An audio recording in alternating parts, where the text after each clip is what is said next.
नमस्कार। बीए प्रथम वर्ष की इस ऑनलाइन कक्षा में आपका स्वागत है। आज का हमारा टॉपिक है राइट टू इक्वेलिटी, समानता का अधिकार।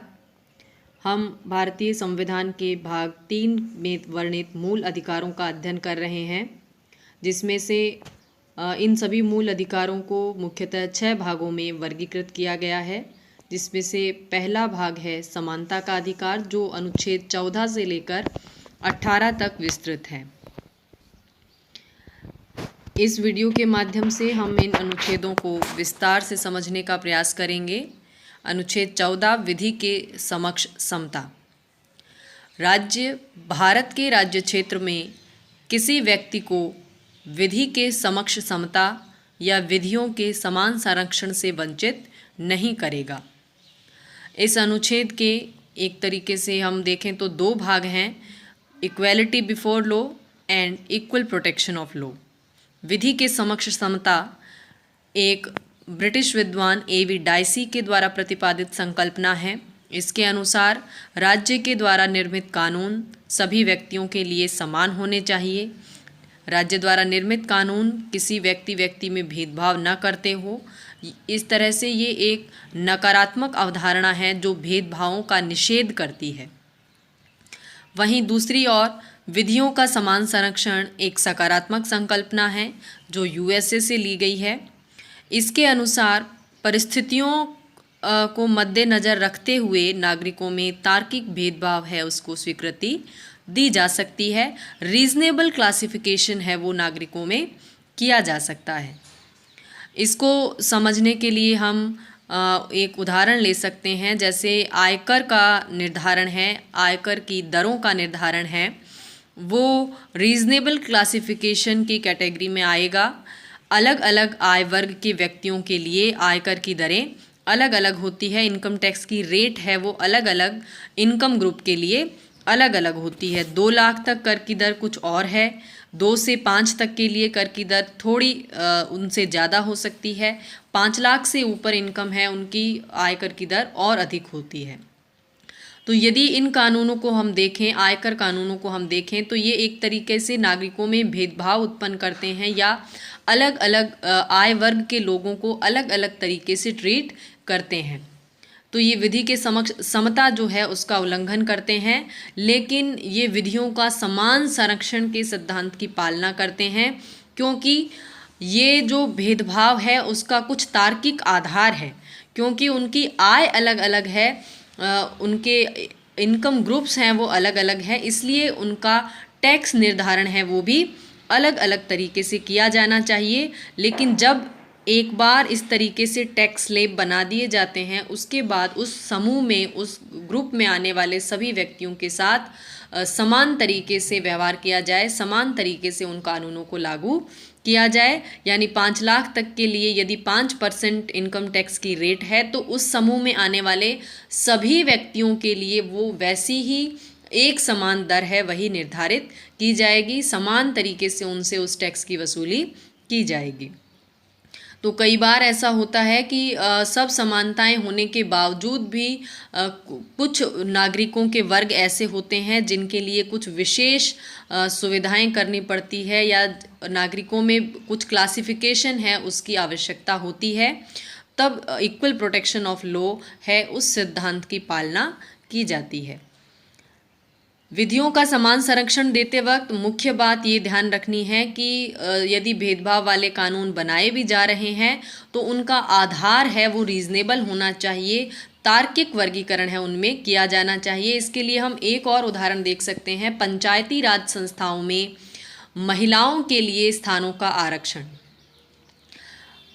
भारतीय समाज के अंदर ये देखा है हमने, या ये माना जाता है कि महिलाएं हैं उनका राजनीतिक प्रतिनिधित्व है वो बहुत ही न्यून है, बहुत ही कम है। लोकतांत्रिक भागीदारी है उनकी, उसको बढ़ाने के लिए, राजनीतिक रूप से उनको जागरूक करने के लिए स्थानीय निकायों के अंदर उनके लिए स्थानों का आरक्षण किया गया है। तो ये एक तरीके से पुरुष और महिला में भेदभाव वाला कानून है, लेकिन इस भेदभाव का कारण है वो रीजनेबल है, वो तार्किक कारण है कि महिलाओं की भागीदारी है वो स्थानीय निकायों में या किसी भी राजनीतिक संस्थाओं में महिलाओं की भागीदारी बहुत कम है, उसको बढ़ाने के लिए ये वर्गीकरण या ये भेदभाव है ये किया गया है। लेकिन एक बार जब ये वर्गीकरण कर दिया है तो उसको उस ग्रुप के लिए इक्वली उसको एनफोर्स किया जाएगा, लागू किया जाएगा। सभी पंचायती राज संस्थाओं में सभी वर्गों की महिलाओं के लिए समान रूप से ये आरक्षण के नियम लागू होते हैं। दूसरी चीज़ ध्यान रखने की है कि विधि के समक्ष समता यानी अनुच्छेद 14 है, ये भारत भूमि पर रहने वाले प्रत्येक व्यक्ति के लिए है, चाहे वो भारत का नागरिक है या कोई विदेशी व्यक्ति है, उनके लिए भी विधि के समक्ष समता है, इस सिद्धांत का पालन किया जाए। अगला है अनुच्छेद 15, धर्म, मूल वंश, जाति, लिंग और जन्मस्थान के आधार पर भेदभाव का निषेध। आर्टिकल 15 क्लोज 1, इसके अनुसार राज्य किसी नागरिक के विरुद्ध धर्म, मूल वंश, जाति, लिंग, जन्मस्थान या इनमें से किसी के आधार पर भेदभाव नहीं करेगा। यानी पहला जो क्लोज है उसमें सिर्फ राज्य के विरुद्ध नागरिकों को ये अधिकार प्रदान किया गया है, यानी राज्य इन 5 आधारों में से किसी एक या 2 के आधार पर अपने नागरिकों में कोई भेदभाव नहीं करेगा। सब क्लोज 2, कोई नागरिक केवल धर्म, मूल वंश, जाति, लिंग, जन्मस्थान या इनमें से किसी के आधार पर दुकानों, सार्वजनिक भोजनालयों, होटल और सार्वजनिक मनोरंजन के स्थानों में प्रवेश या पूर्णतः या भागतः राज्य निधि से पोषित या साधारण जनता के प्रयोग के लिए समर्पित कुओं, तालाबों, स्नान घाटों, सड़कों और सार्वजनिक समागम के स्थानों के उपयोग के बारे में किसी भी निर्योग्यता, दायित्व, निर्बंधन या शर्त के अधीन नहीं होगा। तो अनुच्छेद 15 का जो ये सेकंड सब क्लोज है, दूसरा जो सब क्लोज है, इसमें जो भेदभाव के निषेध के बारे में बात की गई है, वो भेदभाव कहाँ नहीं होना चाहिए। सार्वजनिक जो भी स्थल हैं, चाहे वो मंदिर मस्जिद हैं, चाहे वो सार्वजनिक भोजनालय हैं, चाहे वो सार्वजनिक कुएं हैं, तालाब हैं, सड़कें हैं, इन किसी भी स्थानों पर नागरिकों के बीच में इन 5 धर्म, मूल वंश, जाति, लिंग और जन्मस्थान के आधार पर कोई भेदभाव नहीं किया जाएगा।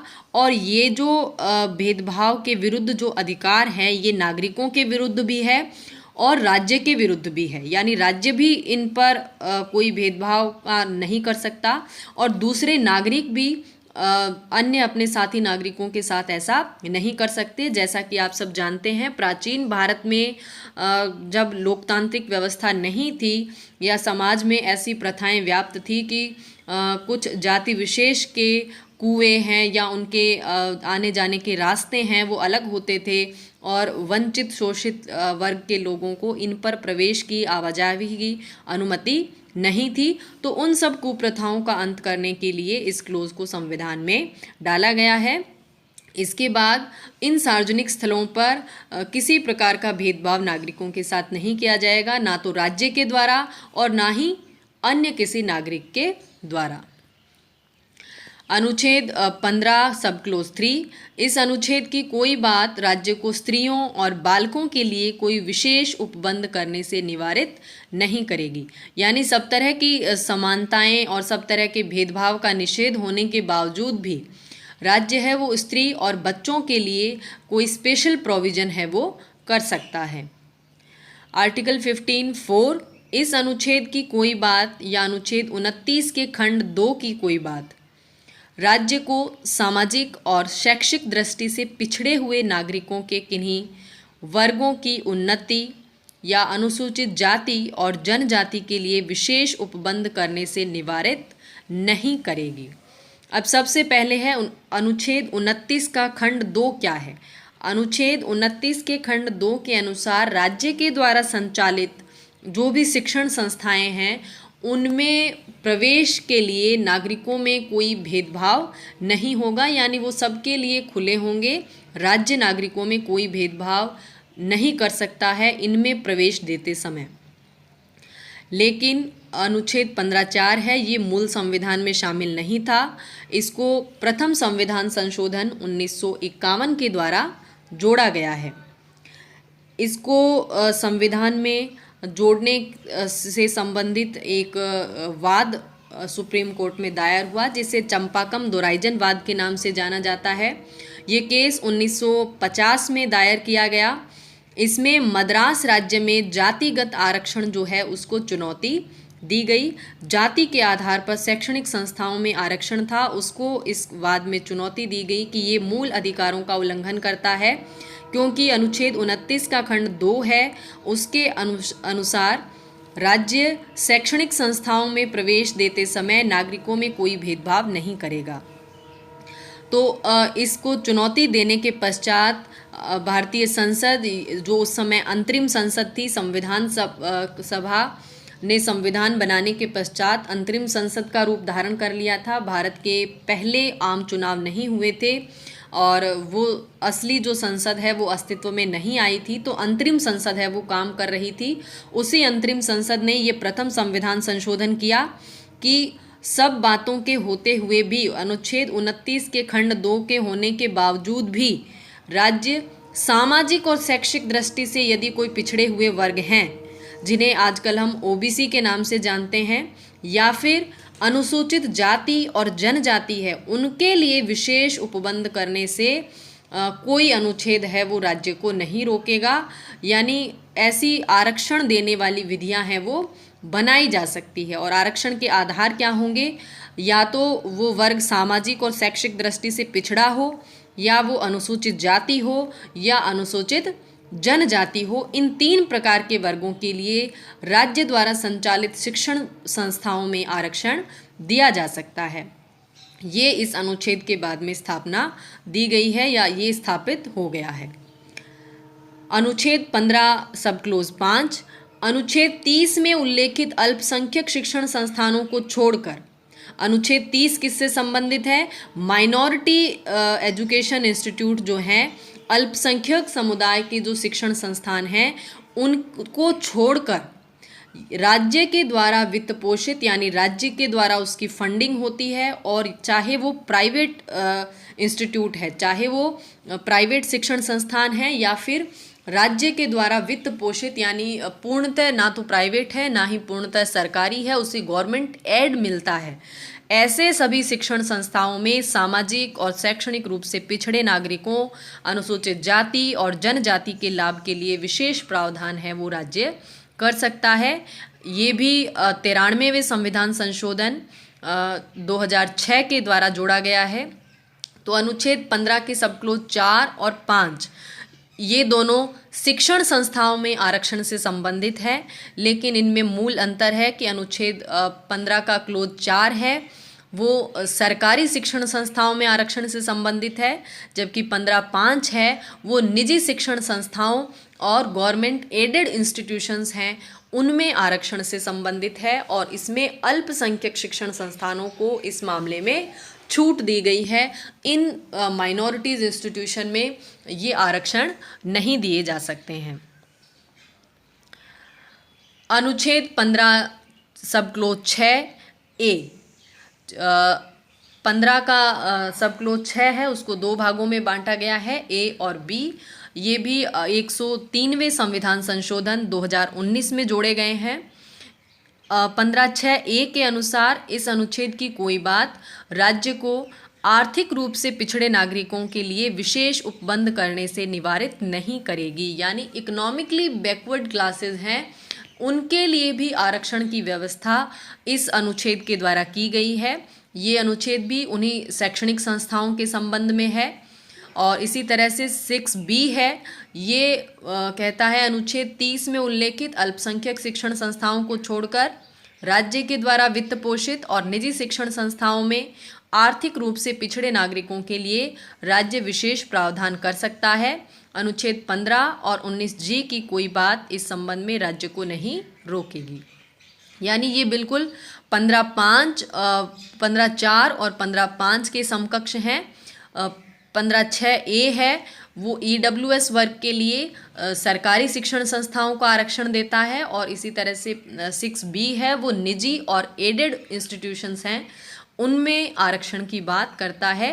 इकोनॉमिकली वीकर सेक्शन के लिए ईडब्ल्यूएस के आरक्षण की बात ये 15(6)A और 6(B) करते हैं, जो 103वें संविधान संशोधन 2019 के द्वारा जोड़े गए हैं।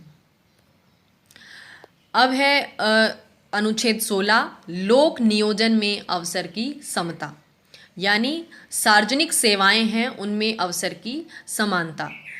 16 सब क्लोज ए राज्य के अधीन किसी पद पर नियुक्ति या नियोजन के संबंध में सभी नागरिकों में अवसर की समानता होगी। यदि राज्य के अधीन किसी प्रकार का नियोजन होता है, किसी प्रकार की नियुक्तियां होती है, तो सभी नागरिकों के लिए इक्वल अपॉर्चुनिटीज रहेंगी।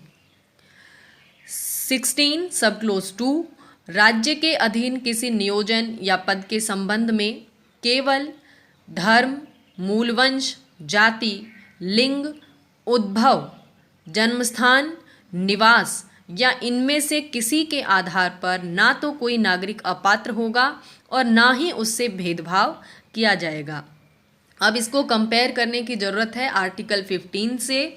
आर्टिकल 15 में जो आधार दिए गए हैं वो केवल 5 आधार हैं जिनके आधार पर भेदभाव नहीं होगा। आर्टिकल 16 में जो बेसिस हैं या जो आधार हैं वो 7 आधार दिए गए हैं। 2 अलग आधार कौन से हैं? उद्भव और निवास।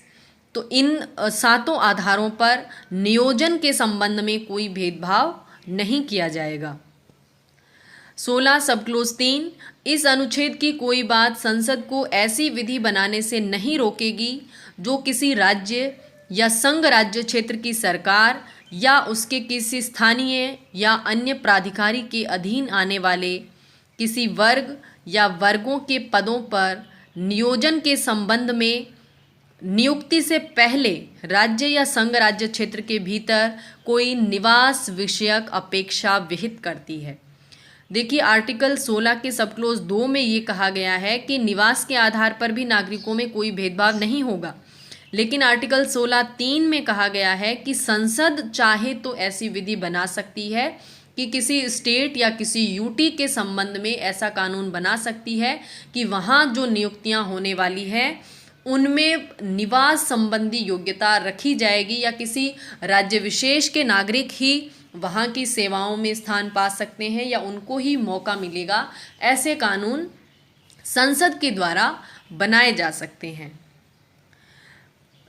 आर्टिकल 16 सब क्लोज 4 इस अनुच्छेद की कोई बात राज्य को पिछड़े हुए नागरिकों के किसी वर्ग के पक्ष में जिनका राज्य की राय में राज्य सेवा में पर्याप्त प्रतिनिधित्व नहीं है, यानी यदि कोई ऐसा वर्ग जिसके बारे में राज्य को लगता है कि इस वर्ग का सार्वजनिक सेवाओं में पर्याप्त प्रतिनिधित्व नहीं है, तो राज्य चाहे तो उन पदों के लिए आरक्षण या उस वर्गों के लिए पदों का आरक्षण है वो कर सकता है।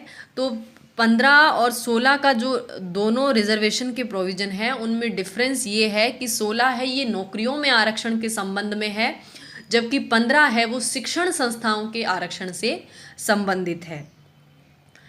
तो सामाजिक और शैक्षणिक रूप से पिछड़े हुए वर्गों की पहचान करने के लिए 2 प्रकार के आयोगों की नियुक्तियां हो चुकी है भारत में। पहला आयोग था काका कालेलकर आयोग जो 1953 में नियुक्त हुआ। इसने 1955 में अपनी प्रतिवेदन या रिपोर्ट दी जिसको सरकार ने लागू नहीं किया। इसके बाद जनता पार्टी की सरकार ने मंडल आयोग की नियुक्ति की जिसके अध्यक्ष बिंदेश्वरी प्रसाद मंडल थे। इस आयोग का गठन भी सामाजिक और शैक्षणिक रूप से पिछड़े हुए वर्गों की पहचान के लिए था। उनके लिए आरक्षण संबंधी प्रावधान क्या हो सकते हैं इन बातों पर सुझाव देने के लिए था। इस आयोग ने अपनी रिपोर्ट 1980 में सरकार को प्रस्तुत की। उस समय तक जनता पार्टी की सरकार है वो गिर चुकी थी और केंद्र में फिर से कांग्रेस की सरकार है वो आ गई थी। उस सरकार ने इस आयोग की सिफारिशों को लागू नहीं किया, लेकिन 1990 में मंडल आयोग की जो सिफारिशें हैं उनको वीपी सिंह सरकार के द्वारा लागू किया गया और पिछड़े हुए वर्ग के लिए 27% आरक्षण की व्यवस्था की गई। ये पिछड़ा वर्ग किन मामलों में पिछड़ा था? सामाजिक और शैक्षणिक स्तर पर पिछड़ा था, जिसे हम अदर बैकवर्ड क्लासेस या ओबीसी के नाम से जानते हैं। तो 1990 में मंडल कमीशन की रिपोर्ट के आधार पर ओबीसी के लिए 27% रिजर्वेशन है उसकी व्यवस्था की गई। 1991 में नरसिम्हा राव सरकार ने सवर्ण वर्ग के लिए, जनरल कैटेगरीज के लिए इकोनॉमिक बेसिस पर या आर्थिक आधार पर 10% आरक्षण की व्यवस्था कर दी।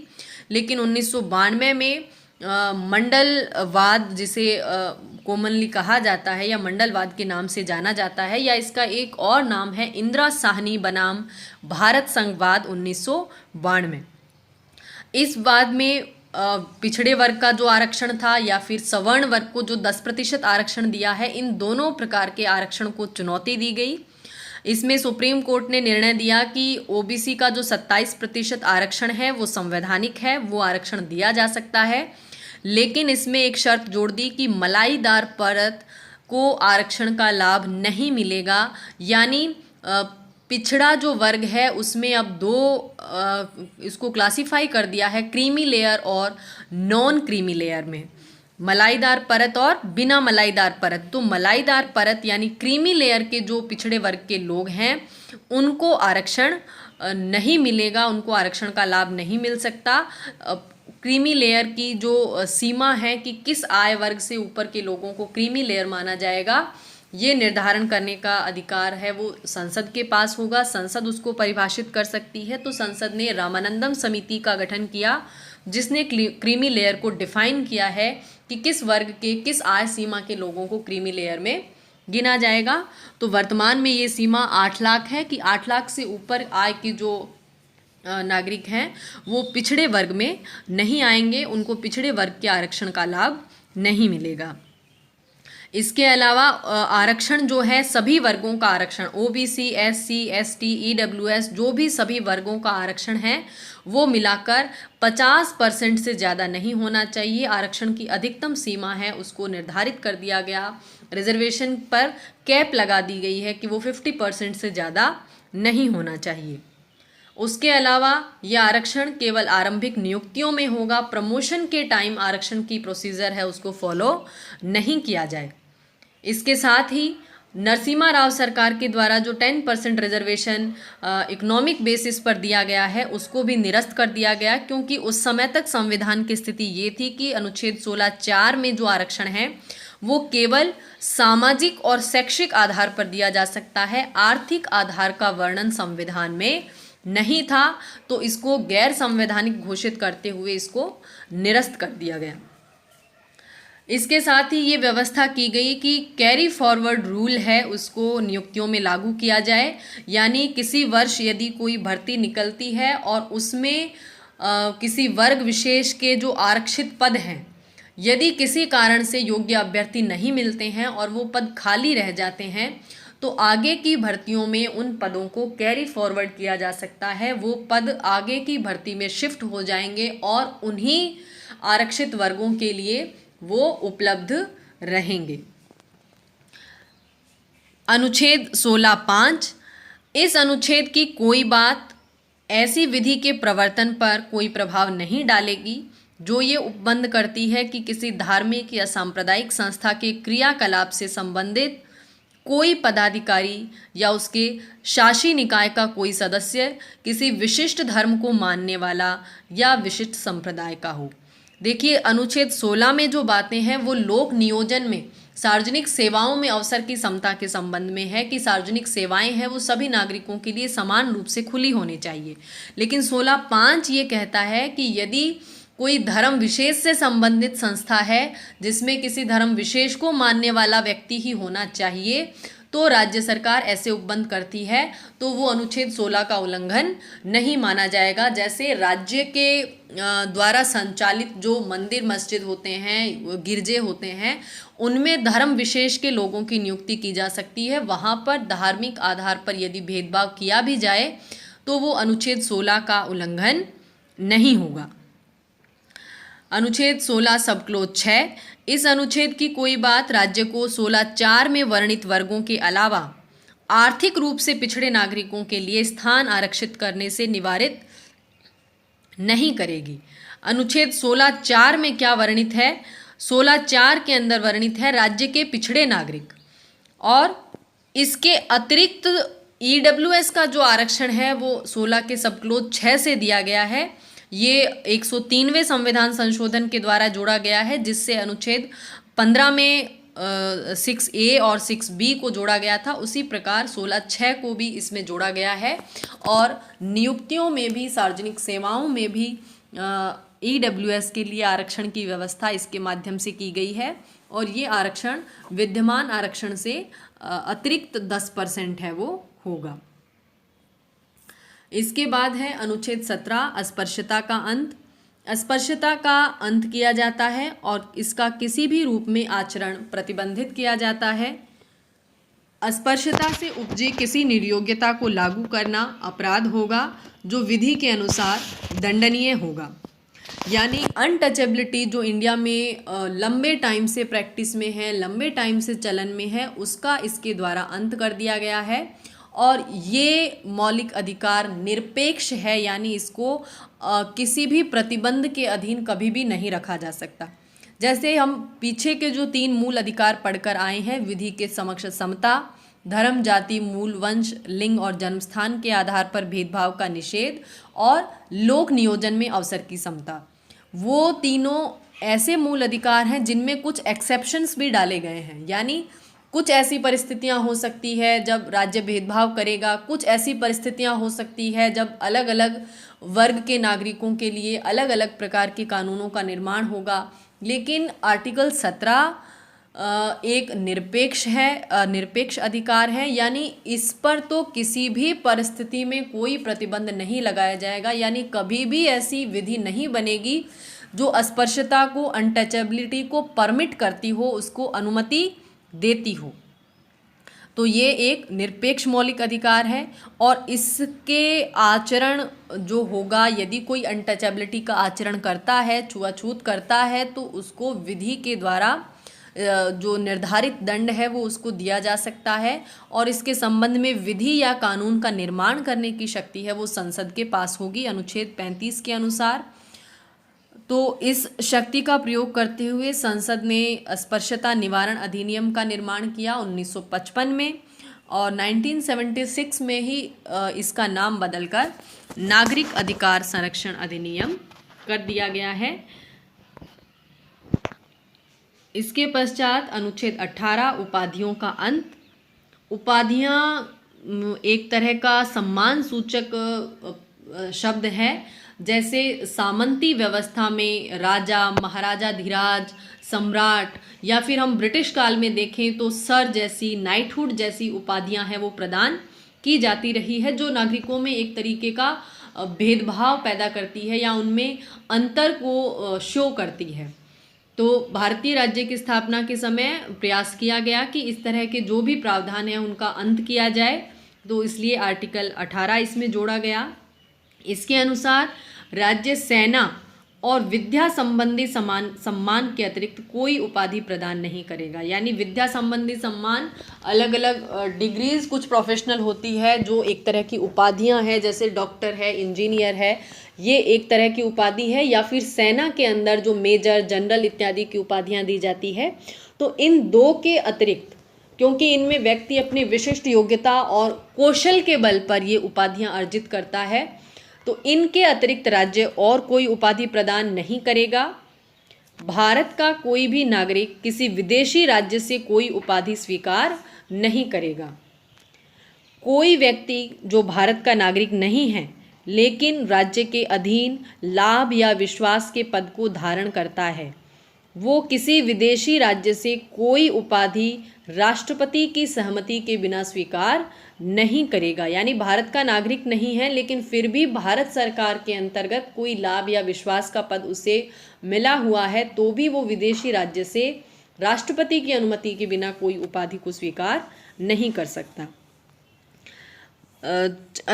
4 के अनुसार राज्य के अधीन लाभ या विश्वास का पद धारण करने वाला व्यक्ति किसी विदेशी राज्य से या उसके अधीन किसी रूप में कोई भेंट, उपलब्धि या पद, इसमें उपाधि की बात नहीं की गई है, ये किसी भी गिफ्ट के बारे में या किसी पद के बारे में बात की गई है। यदि कोई व्यक्ति लाभ का पद धारण करता है तो विदेशी भेंट, उपलब्धि या कोई पोस्ट राष्ट्रपति की अनुमति के बिना स्वीकार नहीं करेगा। तो इन सभी क्लोजेस से ये सुनिश्चित करने का प्रयास किया गया है कि भारत में राज्य के द्वारा ऐसा कोई भेदभाव नागरिकों के बीच में उत्पन्न नहीं किया जाए, पूर्णतः समानता का व्यवहार हो, सभी नागरिक राज्य के लिए समान होने चाहिए। 1954 में भारत सरकार के द्वारा कुछ प्रकार के पुरस्कार प्रारंभ किए गए जो भारत रत्न, पद्म पुरस्कार की श्रेणी में आते थे। ये पुरस्कार अलग अलग क्षेत्रों में अद्वितीय या विशिष्ट कार्य करने वाले जो व्यक्ति हैं उनको प्रदान किए जाते थे। तो 1977 में जब जनता पार्टी की सरकार का शासन आया, उसने इन पुरस्कारों को समाप्त कर दिया, क्योंकि उनके अनुसार ये पुरस्कार एक तरह की उपाधि ही है जो नागरिकों में भेदभाव को उत्पन्न करते हैं। लेकिन 1980 में जब जनता सरकार का पतन हुआ और फिर से कांग्रेस सरकार केंद्र में काबिज हुई, उसने फिर से इन पुरस्कारों को प्रारंभ कर दिया। तो इनसे संबंधित एक वाद उच्चतम न्यायालय में दायर हुआ, जिसे बालाजी राघवन वाद 1996 के नाम से जाना जाता है। इस वाद में इन पुरस्कारों को समाप्त करने के लिए याचिका दायर की गई, लेकिन न्यायालय ने ये निर्णय दिया कि भारत रत्न, पद्मश्री, पद्म विभूषण, पद्म भूषण ये सभी उपाधियां नहीं हैं बल्कि पुरस्कार हैं। टाइटल और अवार्ड में अंतर होता है। उपाधियां हैं वो नाम के आगे लगाई जाती थी। सर, नाइटहुड, महाराजाधिराज, सम्राट, ऐसी उपाधियां हैं वो नाम के आगे प्रयुक्त की जाती थी। लेकिन ये आपको किसी विशेष कौशल के कारण या समाज में दिए जाने वाला आपका जो योगदान है उसको एप्रिशिएट करते हुए या उसको एक तरह से मान्यता देते हुए आपको दिए जाने वाले पुरस्कार हैं। और इन पुरस्कारों का इस्तेमाल है वो नाम के साथ में नहीं किया जा सकता। भारत रत्न सचिन तेंदुलकर, इस तरह से इसका इस्तेमाल नहीं किया जाएगा। ये कोई उपाधि नहीं है, ये मात्र पुरस्कार हैं। तो भारत सरकार आज भी इन पुरस्कारों की घोषणा है वो करती है। नागरिकों को उनकी विशिष्ट सेवाओं के लिए ये पुरस्कार दिए जाते हैं। तो ये हमने आर्टिकल 14 से लेकर 18 तक समानता संबंधी सभी अनुच्छेदों का अध्ययन कर लिया है। यदि आपको इनमें किसी प्रकार की कोई समस्या हो तो आप प्लीज़ कमेंट बॉक्स में अपनी क्वेरीज़ को ज़रूर डालें। Thank you.